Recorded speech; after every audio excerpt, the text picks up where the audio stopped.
Welcome to the Tomorrow Zone Catalyst podcast. I'm your host, Deborah Rubin. Today's episode is a little different, and that's intentional.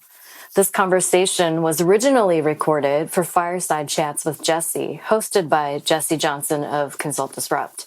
Jesse's work is focused in the equipment finance space, but the conversations he hosts explore leadership perspectives in ways that can translate across industries. Jesse invited me back on his show to reflect on leadership, innovation, and what it really takes to stay future ready as conditions keep changing. I'm sharing it here because it captures something that we talk about a lot at Tomorrow Zone. Tech is certainly an enabler, but when it comes to shaping the future, it's not only about tech, tools, or tactics. It's about how leaders think, decide, and create space for the possibilities for what's next, especially when pressure to execute is high. As you listen, notice those moments where readiness matters more than speed, where alignment begins to drift, and where curiosity can really help teams to adapt while staying connected to why the work began. Let's get into the conversation. Enjoy. Welcome to this week's Fireside Chat with Jesse. I am joined today by Deb Rubin, CEO and founder of Tomorrow Zone. It's great having you on the program again, Deb. It's good to be back. It's been a while. It's been a minute, and as I was looking at strong ways to close the year, I'm like, you know what, I want to catch up with Deb. It's been way too long. I think what we said before we hit record here, it's like we see each other at conferences, but it's kind of like a graze. And then I just kind of wave to you as I'm running through the show floor, or you're doing the same, and you're like, "Hey, how you doing? Good to see you. All right, bye. On to the next." Maybe 2026 won't be the year of that. It happens way too. I don't know. I think it's good to just take time intentionally to catch up once in a while. I agree. And unfortunately for us, it's you being in Minnesota and I'm in Arizona, behind a real but fake fireplace. There's no heat. Yeah, what's that all about? I mean, we just got through a polar vortex, and I got bare feet under my desk here, and you have a fireplace behind you. It's 75, right? Oh my gosh! Well, that's a neener statement right there. No, I was just like, okay, this is what makes the 120 degrees bearable. Yeah. Oh, nice. Well, it's actually warming up here, so it's we're 28. Want to move on from the weather comments? Absolutely, yeah. We get quite a few people in Minnesota that are going to be. I know. Shout out to all my Minnesota friends. I'm right there with you. Bundle up. Well, Deb, it's been I want to say maybe at least 18, not 24 months since I've interviewed you on here. So kind of wanted to take some time and just kind of catch up. Tomorrow Zone years, that's like 14 years. Right? In equipment finance years, it's like 4 days. But it's Sorry. Should we play my game? Every laugh is 1 point, a snort laugh is 3, and if I make you spit your drink, it's 5. Fair. All right. But yeah, just kind of wanted to catch up to see how things are going with you and the Tomorrow Zone team, and then kind of get into some technology discussions, and maybe we'll braze on AI for a little bit, because why not? Well, there isn't a day that goes by that we're not talking about AI, so I'm all over that. Yeah, let's do it. Sure. So, Deb, as we close out, 2025, are you seeing that there's more activity in regards to digital transformation projects with organizations this year than in years past? I don't know, because I don't talk to every company in the industry, but the ones that I am talking to, yes. We actually had our biggest year yet. There's no slowdown in the need to transform and evolve.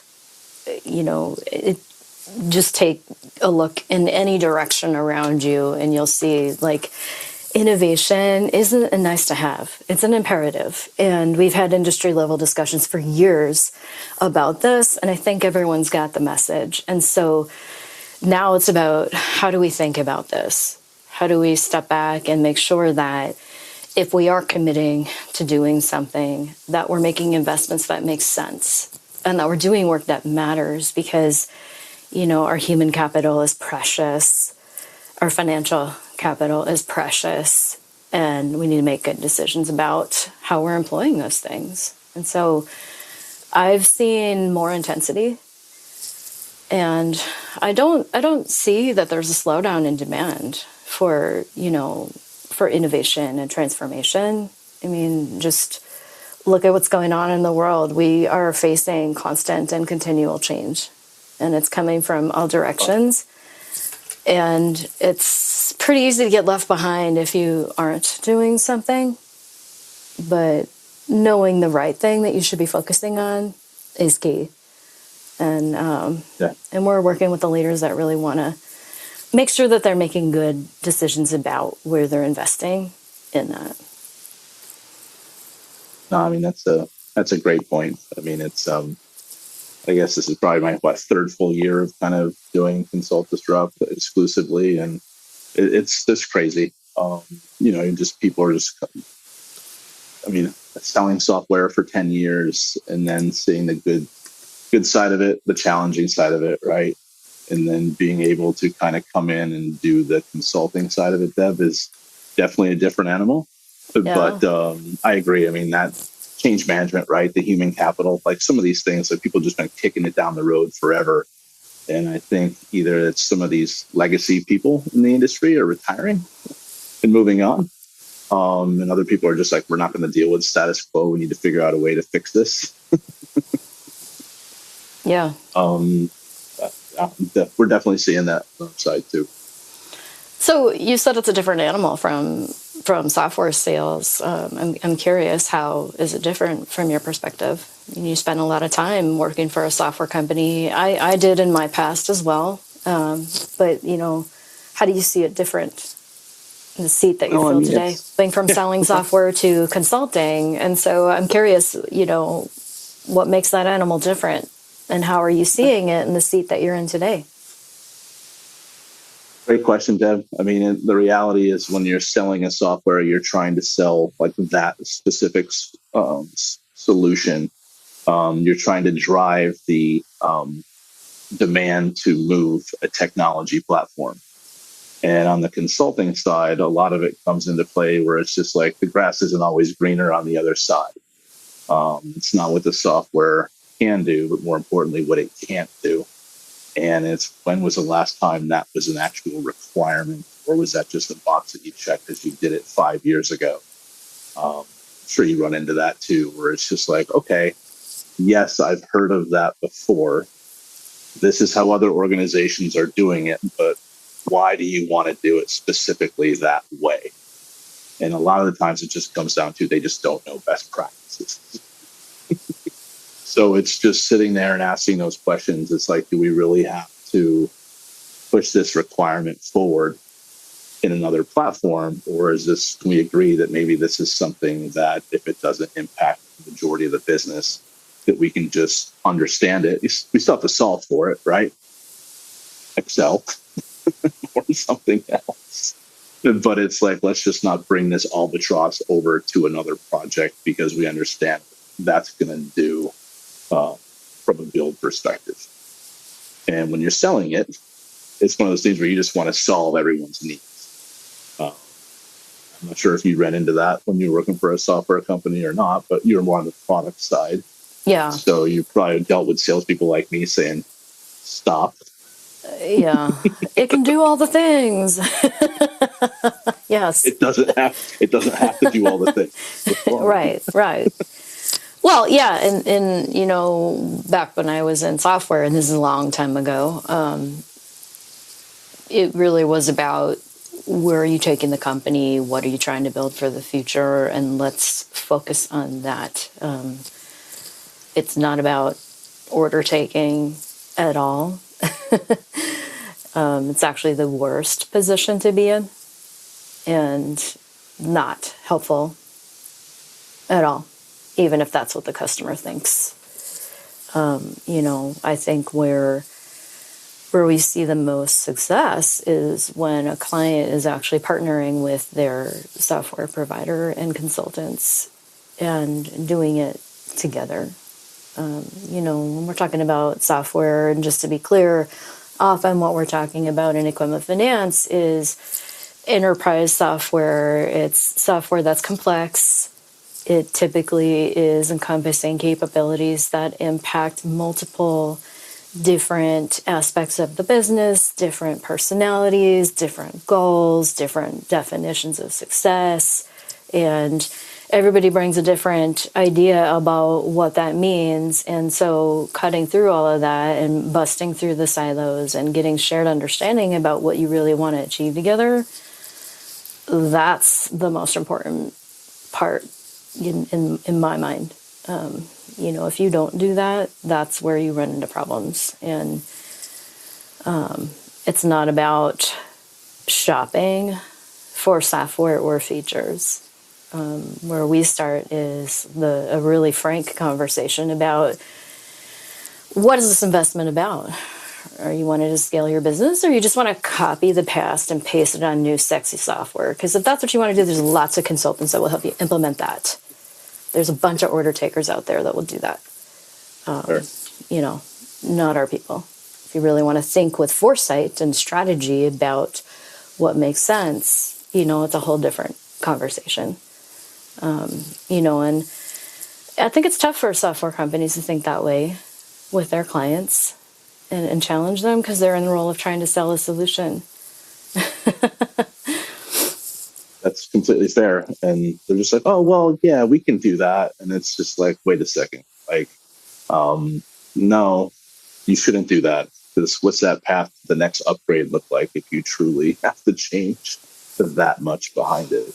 That's what I think where I see the challenge between software organizations and their clients is they're just trying to, oh, no, we can do that. We can do that, because they're fearful that somebody else is going to come across and say, oh, no, we can do that. And you get that, right? I mean, I understand some games that people can play, but your approach is refreshing in the fact that you just challenge. And it's like, why? Like, why are we doing it? Yeah. Like, you mentioned the human capital side before, right? Anyone that goes through any of these conversions, anything like that's a disruption to your human capital.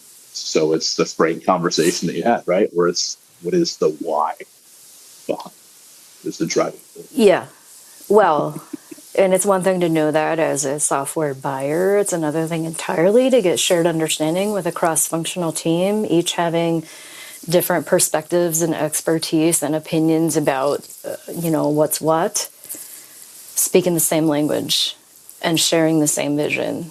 And I think, a lot of times most projects move on under the illusion that alignment has happened, and often it hasn't. Whenever we're brought in to help rescue a project or help reset a project to get it on track, the first thing I find is that derailed right before kickoff. Probably. I mean, it's the, I'm not blaming. Most often. I'm not blaming the pre-sales process, right? Naturally, in any pre-sales environment, you're with the product team as well. In demoing functionality that may or may not be fully there, right? Mm-hmm. But it's that handoff of the full expectations, or if someone says, well, it would be nice, like all that stuff has to be documented. Because if someone says it will be nice, that means that they want it. They have the expectation that it can do it. Well, I think one of the challenges is communication. It's a lot of these things, people think, oh, these projects go off the rails so often. Why? It's the technology. It's not. There are a lot of great systems that are available on the market today, and a lot of them are very similar, frankly. I have designed and built them myself. I know, there's under the hood, you're going to find a lot of the same things. You're going to find differentiators on the technology level for sure. But the biggest challenge is the human side of it, getting the communication right, Understanding the difference between an idea and a commitment is a really good place to start. And not assuming that your team understands that, especially if you're working with a business team and digital transformation activity, innovation initiatives, or technology implementation is not their day job. Sure. Then it's your job as a leader to make the implicit explicit and help them understand, and don't assume that you have that understanding before you move forward. And I think that's where a lot of folks are missing it. And it causes a lot of unnecessary trauma for people that are, at the kickoff, pretty excited about making an awesome change. And then reality hits really fast. And then you burn these software providers, and then the finger pointing always starts, right? Where it's, the software didn't do this, didn't do that. And the software companies aren't going in knowingly trying to be like, we got you. No, it's the kickoff, it's the success. How do we get this going? And that's where I think bringing in a Tomorrow Zone and the onset of like the requirements gathering, is you're basically there the entire time. And when you see things starting to go a little sideways, you can be like, no, that's not what we talked about. We agreed upon doing it this way. Let me reframe what we actually do. So when we come in as a guide in that way, and we're very selective about who we will work with, it has to be a mindset match. We only work with forward-thinking leaders who value doing it right and are interested in avoiding a 6 or 7 figure failure. And we help guide the leadership team on a steering team level to make sure that you're staying on course and never forgetting why you started this project in the first place, because you often will lose that within the first couple weeks. As soon as you start to get into the details and you start to bring more people into the project, you lose the vision. You start to have vision drift, decision drift, and then you start to see the slowdowns and you start to see the turmoil happening pretty fast. And it's not because anybody means to do that. And it's not because your people are bad, and it's not because your software vendor is bad. It's because you've never done this before together. That's the reality of it. These projects are not do-it-yourself, and they're not done for you. They can only be done with you. And if you don't know how to collaborate well with all of the external partners that need to be a part of this, because you're all together doing something that you've never done before. Even if you've experienced something similar in another company, you've never done it before in this context, in this day and time, and with this technology at the version that it's at. It's always a discovery. It's always a new collaboration, and you have to treat it that way, and you can't assume alignment. You have to work continuously to maintain it. No, that's a good point, right? I mean, more than 60% of any project falls on the actual company that's implementing it, not the software company? Yeah, BCG and McKinsey have done studies on this, and I've dove into those myself because I was curious, is this just a speaking, soundbite? And then they say 70, and some are saying 80% now 80. Okay. Of digital transformation projects fail to deliver the value that they intended. And I was curious about that because I've seen a lot of failures, but I've also seen a lot of successes. I used to run the ELFA Innovation Award Program back in the day. I saw a lot of successful projects come through. I've always been curious about what does it take to succeed. I know what it takes to fail. I have failed before in my past. I've learned the hard way. And I am also passionate about helping people avoid doing that. And so because there's a huge cost to those failures, and it's not just to your budget, but there's a human toll that happens as well. And so, when I dug into that and I looked at it, and what I found is the majority of those projects that failed to deliver their intended value, they started before they were ready. Interesting. That's what came out in the research. And also, I wonder in that research where if people tried to force something, where it's like, we're going live in 6 months, and it's like, what? Yeah, you might go live, but, are you going to get the ROI out of that decision? Because, a system that's not adopted, a system that people work around because it sucks, because they weren't ready, you're not going to get an ROI. But you can say you went live, and you definitely could show progress on a slide in a PowerPoint presentation. But, are you really getting business value? And that's where, No. we want to work with people that want to be honest about those things. And you mentioned something there where it's like, you're very particular on who you work with.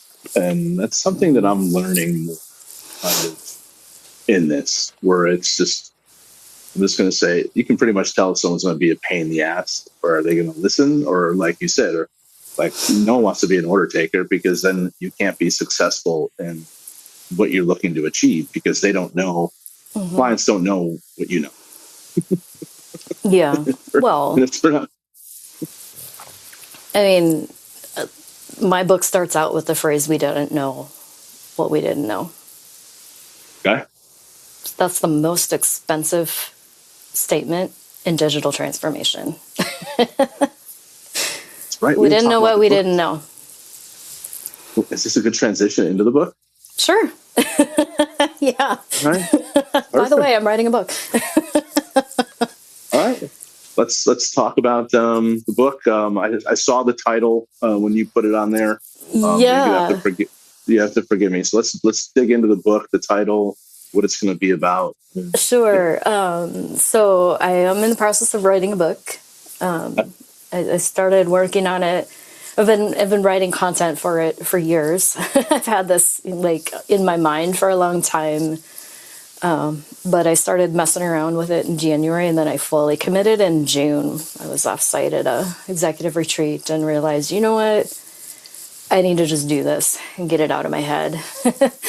So Enter the Tomorrow Zone is the name of the book, and I did share the covers that we were considering. We have nailed down a cover, so I'll be sharing that soon. So it's getting exciting. It's getting real. So Enter the Tomorrow Zone is all about the mindset shifts that are necessary for transformation that sticks. And it's really written for leaders who are ready to get away from tech first driven transformation and are ready to really think different about what it takes to not only thrive through transformational initiatives, but to build a capability so that you can continue to evolve. I set out to do this because I know and I have experienced the pain of a failed transformational initiative back when I worked for a leasing company a long time ago. And I never want anybody to experience what I went through. But I am still seeing people experience that today. And it doesn't have to be that way. And, Tomorrow Zone is all about thinking different about technology innovation in the future so that we can affect the actions that we take and the decisions that we make now. And when I look at where things are going, when I look at what's going on around us, you talked about AI earlier, and, that's not going away. It's going to bring a lot of change. We need to get good at this because the need for transformation isn't going away. We just talked about this. It's increasing. And so how can we equip leaders and their teams and individuals with the mindset and the skill set and the tool set to thrive through these things? So no, absolutely. Anyway. How do you make it? How do you make it so it's not overwhelming, where people just think it's too much of a big task and it's like, oh, we'll never get there. It's like, no, no meaningful change happens overnight. Let's figure out a path to get to where you need. Yeah. And what are the things that we need to do to really empower people to be ready for that? How can we be part of the 30% of these initiatives that succeed and continue to succeed? Absolutely. And I'm sure there's no perfect formula for success, but eventually there will be. I don't know of any perfect formula because, even though,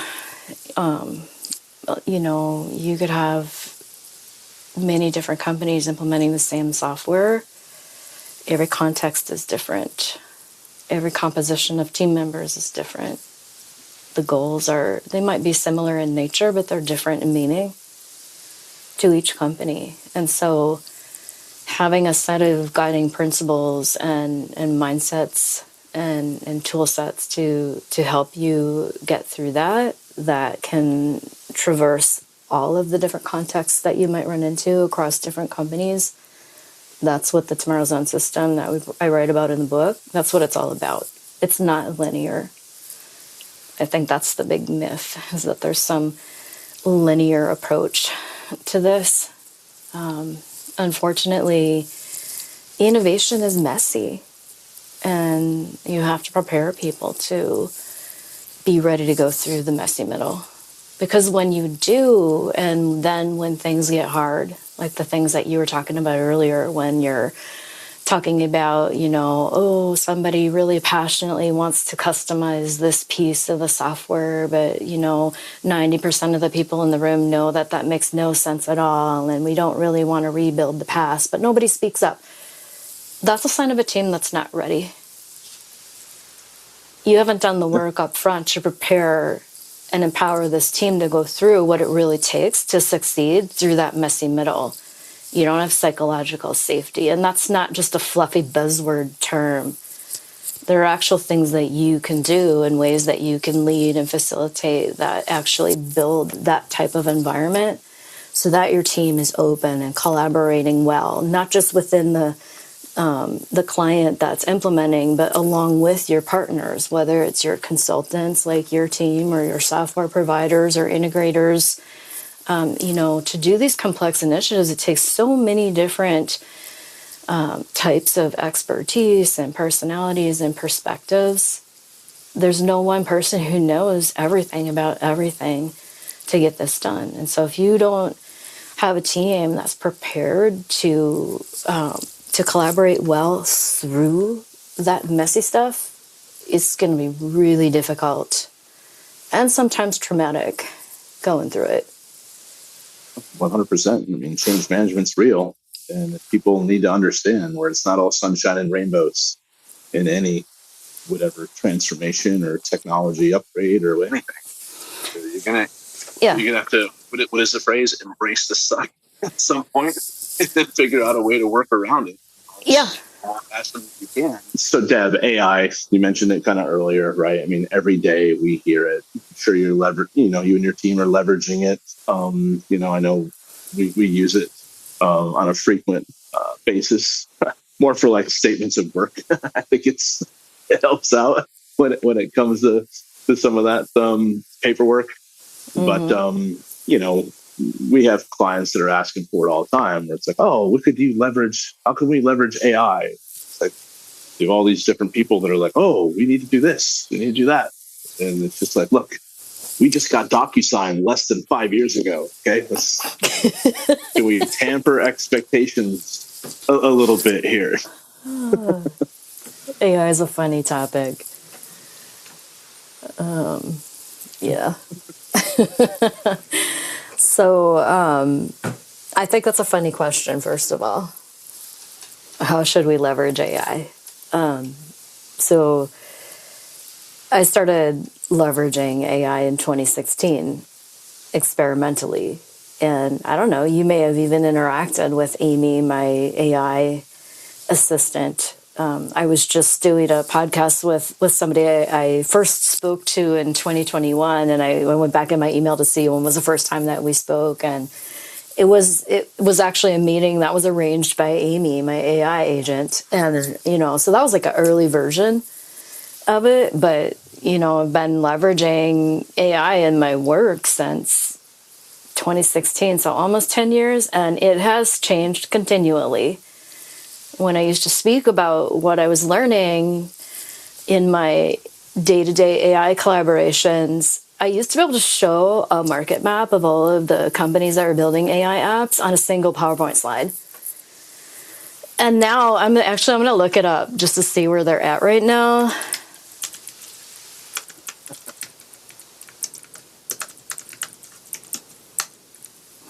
So there's a website, TAAFT. It's there's an AI for that.com. because you can't show all of the companies that are building AI apps on a single PowerPoint slide anymore. The count today, and I've been tracking this for years, the count today is over 43,000 AI apps.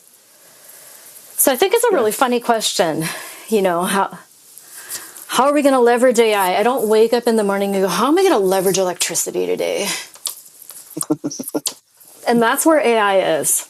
Sure.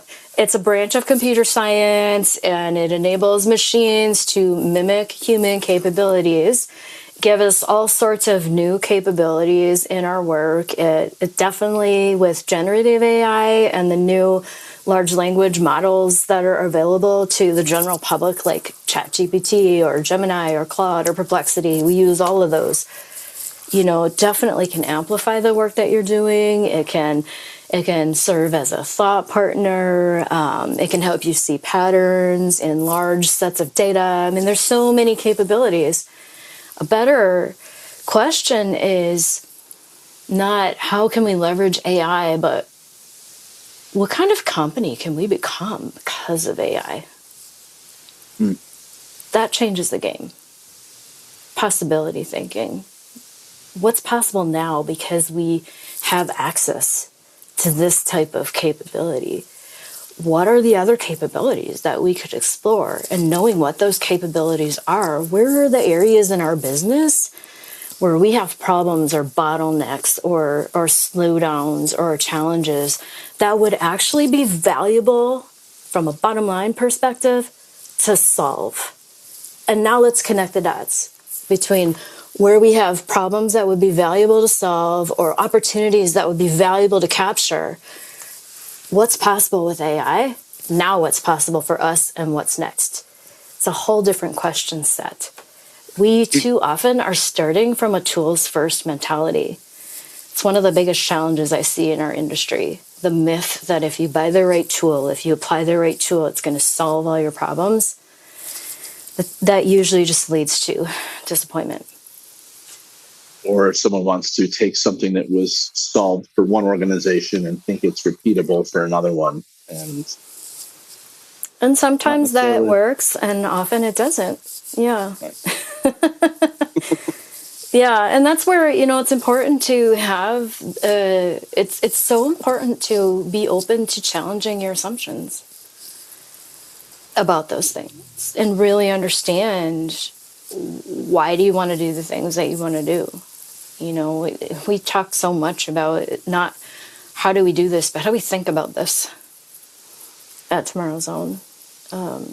Just stepping back long enough to really understand the big picture so that you're aiming your energy and your investment and your people and your tools in the right direction for the right reasons that you all agree on and can get behind.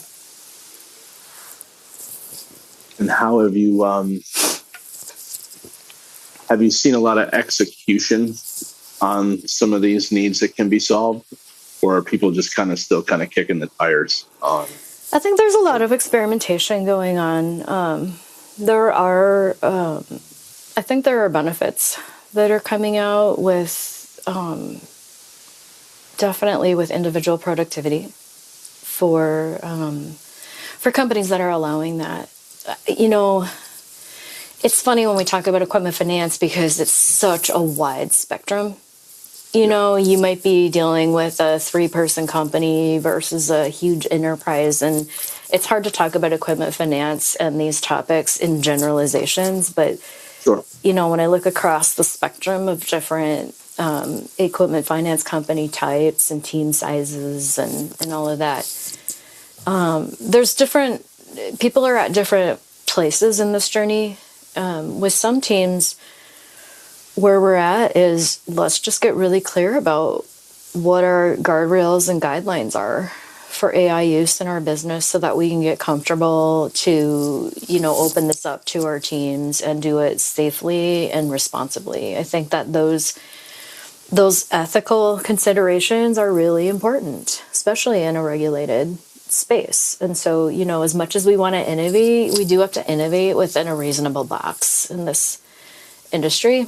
And so For some companies, it's, crawl, walk, run when it comes to AI. And the first step is just get really clear on, what is your philosophy and stance on AI and what are you going to allow in your company? And so some companies are still there, just implementing the guardrails and getting clear on what they believe about it and starting to share that with their teams.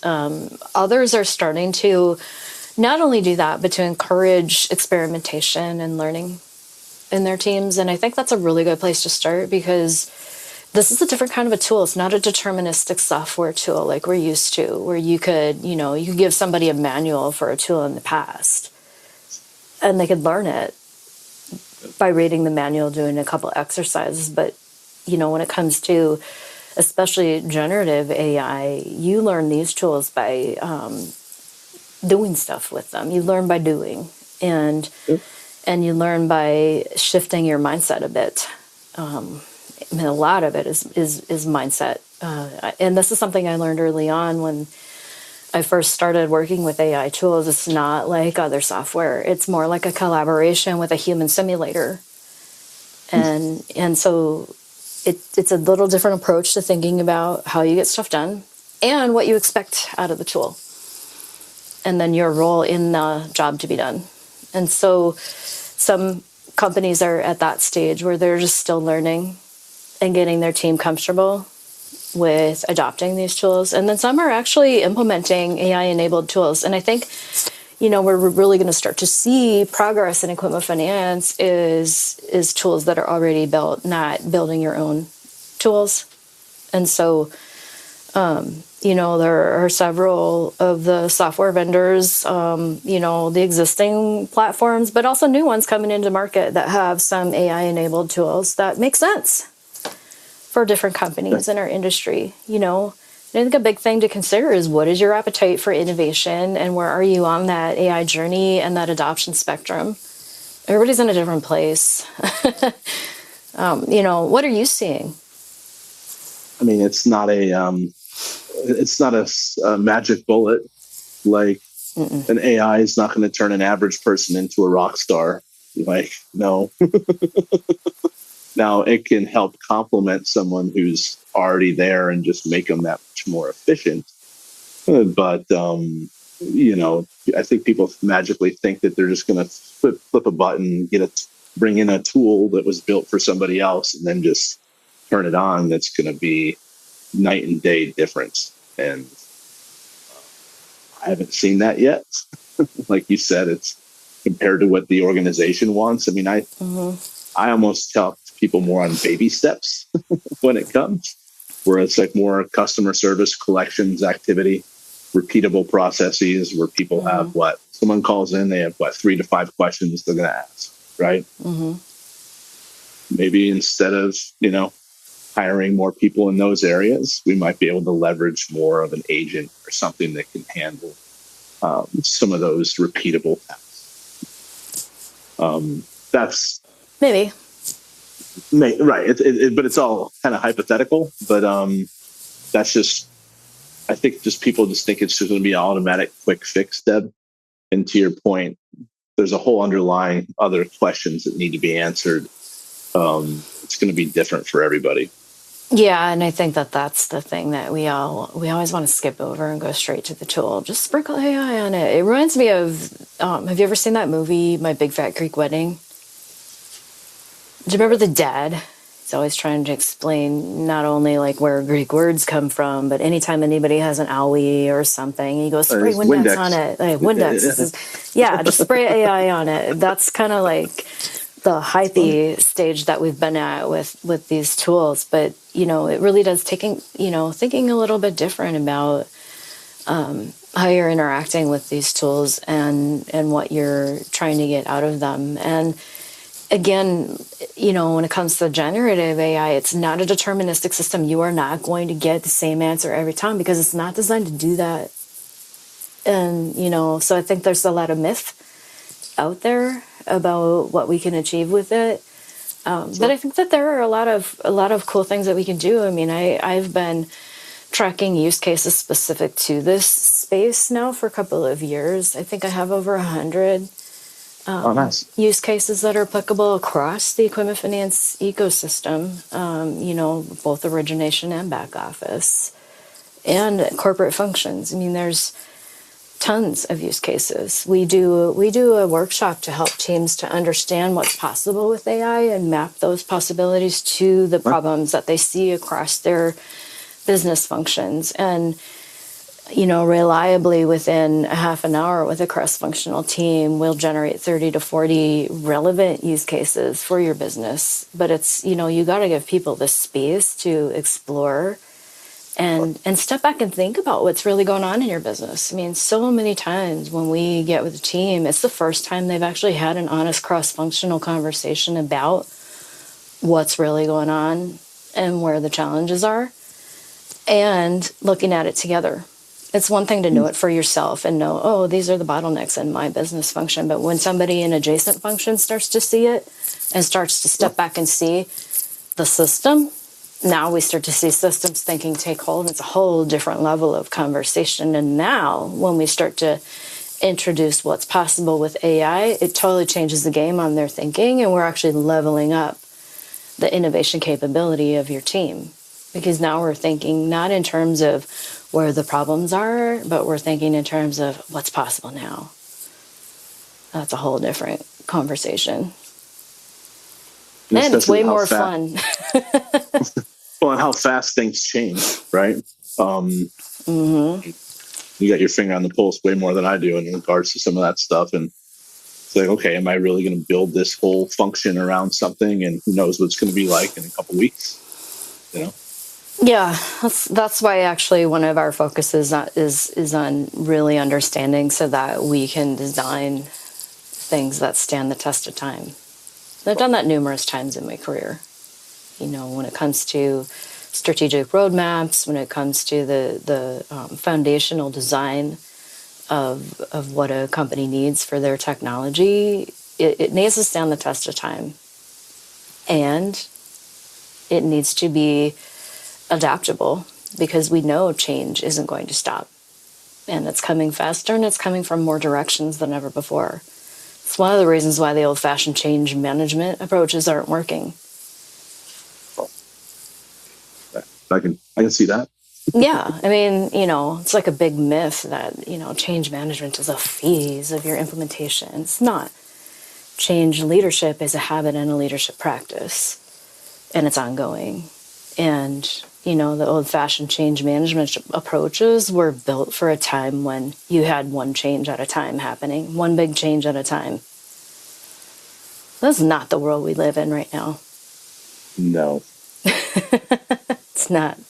Definitely not. That's why we need to, build and empower teams to be able to take on this new world of constant change. Sure. I know I only have you for a few more minutes, Deb. So I guess looking into 2026, anything new on the horizon that we haven't heard of that might be coming our way? Well, tomorrow's on. We're always cooking up something. So we're really deep into developing our IP. So you'll hear more about that next year. We're releasing a book in the first quarter of 2026. So excited about that. We've got a lot of momentum in our podcast show. So we're excited about continuing that. We've got some interesting series planned for next year. And so, we're having a lot of fun with that. Right now we're doing a series on AI adoption. So I've been interviewing leaders from within our industry, but also outside of our industry to see what can we learn from how different leaders from different walks of life are approaching AI adoption. Because like I mentioned earlier, I mean, everybody's at a different place in the journey. Everybody's coming from a different context. And, so I think it's insightful to hear how other leaders are handling it. So that's some of what's ahead. Yeah. Excellent. What about you? I'm curious, what do you have coming for 2026 and what are you excited about? I mean, next year will be our fourth full year for EF Cares. So excited for that. We'll be in your backyard in September. Oh, good. Just lock down that date. So we'll be there September 10th at Channel again. Okay. So we'll make sure we pencil that I'm off. writing that down so that I can make sure I'm around. Yeah. Yeah. I mean, with Ops and Tech now being innovation, and I think we freed up the first couple of weeks in September. Of course, we'll just slam it in there. Why not, right? But no, I mean, it's we doubled our team this year, and there's a lot of opportunity out there. For some of the work that we're doing. So it's going to be another good year, right? You just sit there sometimes and be like, okay, how do you successfully continue to do what you're doing? I'm sure this is stuff you've already come across, right? But make sure that nothing falls through the cracks while you continue to do so. That's every entrepreneurial journey. It kind of keeps me up at night thinking, it's like, oh, this is great. However, maybe I don't need to do that. Or, Actually, Jesse, that's a big part of innovation. I was just reading this in a book this morning. I mean, innovation is saying no to 1,000 things. I think it was Steve Jobs that said that. And it's more about what you say no to than what you say yes to.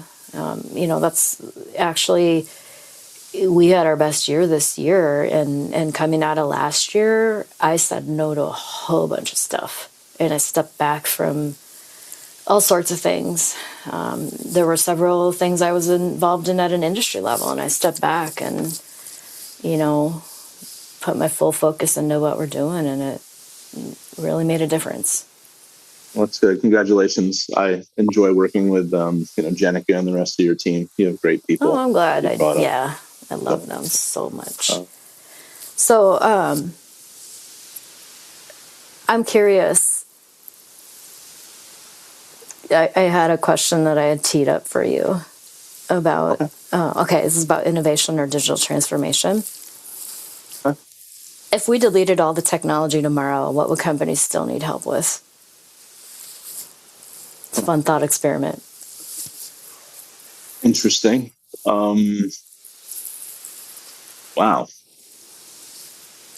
Delete every single piece of technology? Okay, well, let's say we still have electricity.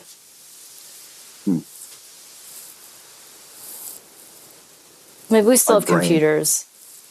What should we delete? What if we deleted AI?